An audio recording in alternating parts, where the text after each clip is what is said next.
Praise the Lord. മനുഷ്യ ജീവിതത്തിലെ ഏറ്റവും ശ്രേഷ്ഠമായ ഒരു വികാരമാണ് സ്നേഹമെന്ന് പറയുന്നത്.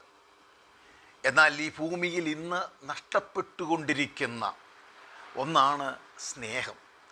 വാഗൊണ്ട് സ്നേഹം പറയുകയും അധരം കൊണ്ട് ഞരങ്ങുകയും ഞരമ്മുകയും ചെയ്യുന്ന ഒരു മനുഷ്യ അനുഭവത്തിലാണ്, ലോകത്തിലാണ് ഞാനും നിങ്ങളും പാർക്കുന്നത്. അല്ലെങ്കിൽ ആർക്കും ആരോടും സ്നേഹമില്ല, ഒരു കമ്മിറ്റ്മെൻ്റ് ഇല്ല. ഹല്ലേലൂയ.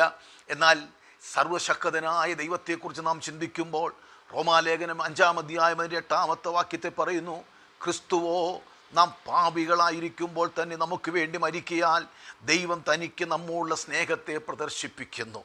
നാം യോഗ്യതയില്ലാതിരുന്നപ്പോൾ, അർഹരല്ലാതിരുന്നപ്പോൾ, നമ്മൾ സ്നേഹത്തിന് യാതൊരു അതേ ഒരു അർഹതയും ഇല്ലാതിരുന്നപ്പോൾ സ്വർഗത്തിൽ ദൈവം നമ്മെ സ്നേഹിച്ചു എന്നുള്ളത് നമ്മുടെ ജീവിതത്തിൽ ഒരു ആശ്വാസത്തിന് വക നൽകുന്നതാണ്.